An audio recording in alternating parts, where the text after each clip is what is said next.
ምሳሌ በስተመጨረሻ ከሞት ተረፈች። ጀግናውና አንበሳው መድብል ምሳሌ ወዳለችበት ቦታ ላይ ኤፍራታን ተጠቅሞ ሲሄድ መጨረሻ ላይ የዝና ሰዎች ካሌብ ሞሲሳ እያሰቃዩትና መከራ እያበሏት ነበር። ምሳሌ የኔ ልጅ እኔ አጎትሽ መጥቼልሻለሁ፣ ማንም አባቱንስ ሊነካሽ አይችልም ብሎ እቅፍ አድርጎ እሷን ማጽናናት ጀመረ። ዳጣ እና ቅድስቴ ደግሞ መድብልን እየተከታተሉት ሂደው ነበርና መጨረሻ ላይ ቅድስት ያየችውን ነገር ማመን አቃታት። መድብል በተደጋጋሚ ቅድስት እኔ ቃል እገባልሻለሁኝ ምሳሌ ነገ ከኛ ጋር አብራ እራት ትበላለች፣ ነገ እዚህ አጠገባችን ቁጭ ብላ አብረን እንጫወታለን፣ ቃል ገብቼልሻለሁ። እኔ መድብል ያለ ምክንያትና ያለ ምንም ነገር ላወራ አልችልም። ተረድተሻል አይደል? መቼም ይሁን መቼም አንቺ እጅጉን በጣም መልካም ሴት እንደሆንሽ አውቃለሁ። ስሚ፣ ምንም ቢሆን እውነቱን ስነግርሽ ዛሬም ነገም ምሳሌዬ ምንም ነገር አትሆንም። እኔ አባቷን ለማግኘት ብዬ እንጂ እሷን ለመጉዳት እኮና አይደለም። ተረዳሽኝ አይደለም እያለ ነገራት። ከዛ እኔ አላምንህም መድብል፣ እባክህ እባክህ፣ መቼም ይሁን መቼም ምሳሌዬ አሁን ላይ ምን እያደረጓትና እንዴት እየተሰቃየች እንደሆነ የምናውቀው ነገር የለም። ስለዚህ እች ህጻን ልጅ ደግሞ በማታውቀው ነገር ከዚህ በላይ መጎዳት የለባትም እያለች ለመነችው። መድብልም እኔ ንግግሬ አንዴ ነው፣ የምሰሚ ከሆነ ምሳሌ እኔ አጎቷ እያለሁኝ ማንም ምንም ሊያደርጋት በፍጹም አይችልም ብሎ ቃል ገባላት። ከዛ ኤፍራታን እንግዲህ አንድ ውለታ ዋይልኝ እባክሽ እባክሽ ተለመንኝ ብሎ ለምኗት ነበር። ኤፍራታም ደግሞ በሚገርም ነገር መድብል ጠቀም ያለ ገንዘብ እሰጥሻለሁ ሲላት የገንዘብ ነገር ሟቿ ስለሆነ እሺ ችግር የለውም፣ ግን መድብል እኔ የሆነ ችግር ቢደርስብኝ መኖር እፈልጋለሁ፣ በችግሬ መኖር እፈልጋለሁ እያለች ለመነችው።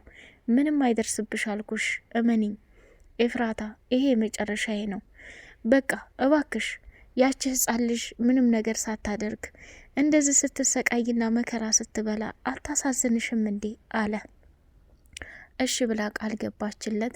የካሌብ ሞሲሳን ስልክ ከማህሌት በተኛችበት ኮዱ የሚከፈተው በአይኗ ነውና ከከፈተችው በኋላ ቁጥሩን አውጥታ ለካሌብ ሞሲሳ ደወለችለት። ስማ፣ ዝና ያለበትን ቦታ እኔ እመራሃለሁ፣ ግን ዝና ያለበትን ቦታ የምነግርህ አንተ ምሳሌን ስትለቃት ብቻና ብቻ ነው። ከዛ ውጭ በፍጹም ልነግርህ አልችልም ብላ እውነቱን ተናገረች። አሃ እንደዛ ነው። አይጥ በራሷ ወጥመድ ስትመጣ በጣም ያስደስታል። አመሰግናለሁ ኤፍራታ። እሺ ምሳሌን የት ላርግልሽ ብሎ ቃል ሲገባላት፣ ምሳሌ ደግሞ በድንገት የተፈጠረው ነገር እጅግ በጣም ከባድ ስለነበረ አንተ ትልቁ ሰውዬ አትርፈኝ ባክህ፣ ልሞት ነው እያለች እዛው ድፍት ብላ ስትቀር ኤፍራታን አግተው ይዘዋት የሄዱት ሰዎች ደግሞ በመኪና አፍሰዋት ነበርና መድብል ባጃጅ ይዞ እየተከታተለ ምሳሌ ያለችበት ቦታ ላይ ደረሰ። ምሳሌን ደግሞ ቅፍ አድርጎ የኔ ያለም የወንድም ያደራ፣ ማንም ምንም አንቺን የሚነካሽ ነገር የለም፣ እውነቱን ስነግርሽ እኔ አጎትሽ እያለሁ ክንዴን ሳልንተራስ ማንም ሊጫወትብሽ አይችልም ብሎ ነገራት። ሰላም ሰላም ሰላም! ውድ የተከበራችሁ የስጦታ ሚዲያ ቤተሰቦች እጅግ በጣም ተወዳጅና በጉጉት የምንጠብቀው የምሳሌ ድራማ እንደቀጠለ ይገኛል። ቻናሉን ላይክ፣ ሰብስክራይብ እያደረጋችሁ አበረታቱን የኔ ወዶች። ምሳሌ በመጨረሻ ከዚህ ከአሳማ ዝና በሰላም መድብል እጅ መግባቷ እጅግ በጣም ደስ ይላል። ምሳሌ ብትሞት ኑሮ በጣም ነው የሚያስጠላው። አባቷን ሳታገኝ ብሩክ ያለበት ቦታ ላይ ሳታቅ እዚህ ሁላ ጦርነት ምሳሌን ለምን እንደሚያሰቃዩት አናቅም። እንግዲህ አቶ መድብል ዝናን አፈር ደም እያስበላና እያሰቃየው ያለው ብሩክ የት ነው ያደረጋችሁት? እንዴት አይነት ጉድጓድ ነው ቆፍራችሁ የቀበራችሁት? ወንድም ያለበት ቦታ ላይ ካልተናገርክ እድሜ ዘላለምህን አየሩም ፀሐዩም ይናፍቅሃል። ስቃይህን እዚህ ነው ማበዛው። ውሃው እየጠማህ ራብ እየተደራረበብህ። እኔ መድብል አይደለሁም። እኔ መድብል ደግሞ የማደርገውን እያንዳንዱ ነገር አንተ አታቅም።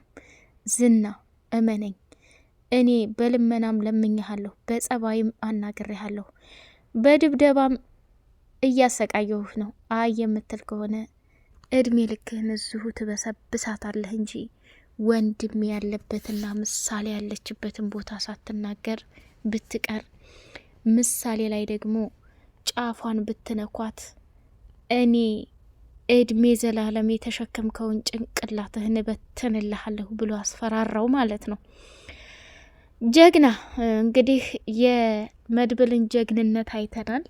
ሞገስ ደግሞ ቦቅቧቃ ሲሮጥና ሲንቦቀቦቅ ኑሮ አሁን ሰው በሰራው ሰው ባሰማው ምጣድ ማስማት ይሏቸዋል። ይሄ ነው እንዴ?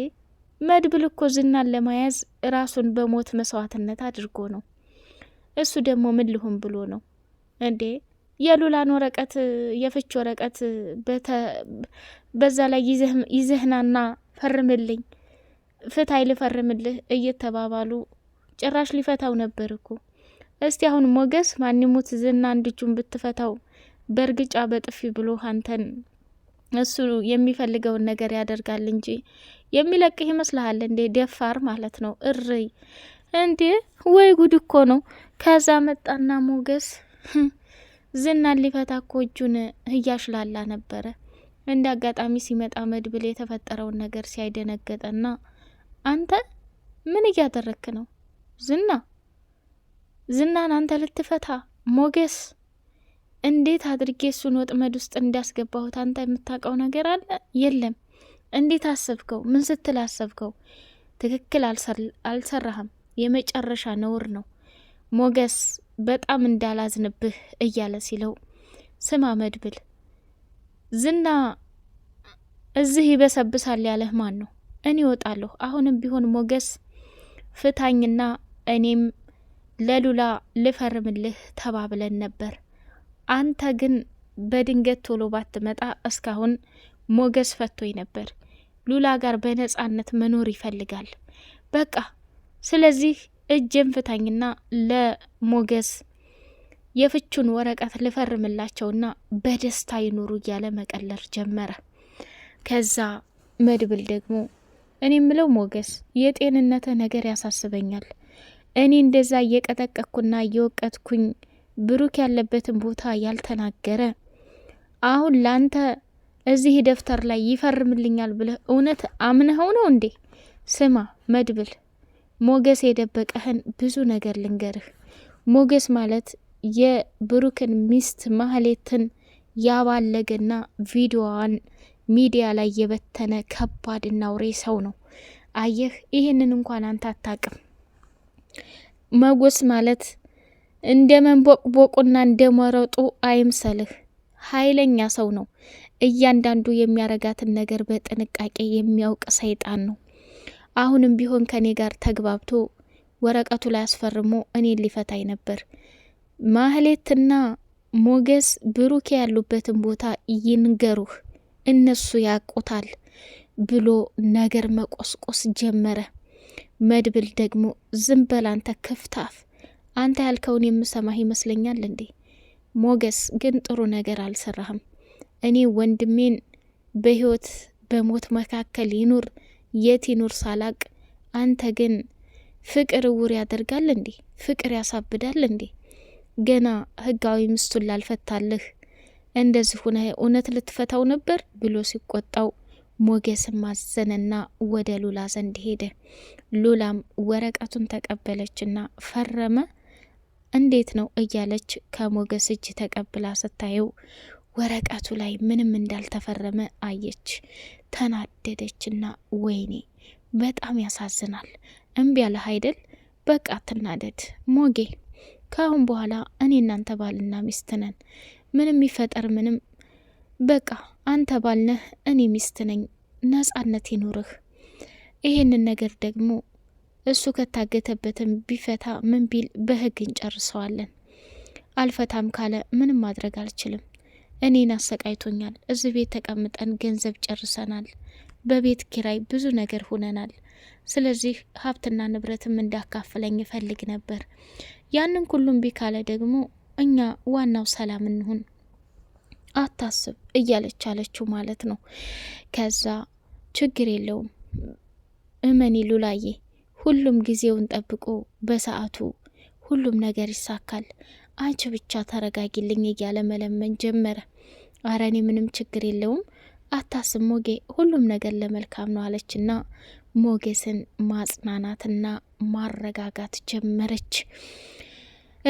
እንግዲህ ሞገስም ሉላዬ መድብል ሳያዝንብኝ አይቀርም፣ እኔ ይህን ወረቀት ይፈርምልኛል ብዬ እጄን ፍታኝ ብሎ ሲለኝ እኔም እየፈታሁለት ነበርና በድንገት መድብል መጣ።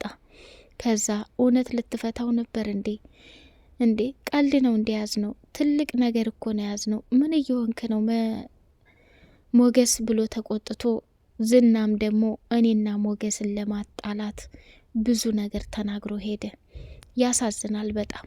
እና ታዲያ መድብል ቂል ሰው እኮ አይደለም። ይህን ኩላ ስላለው ዝና አምኖ የሚቀበል ይመስልሃል እንጂ ተው እንጂ። ምንም ቢሆን እኮ እሱ በጣም አስተዋይ ሰው ነው። አንተም ቢሆን ስህተት ነው ያደረግከው። የወንድሙንና የምሳሌን ህይወት ሽጦ እሱን በመርዝ እኮ ኤፍራታ ደፍታው ነበር።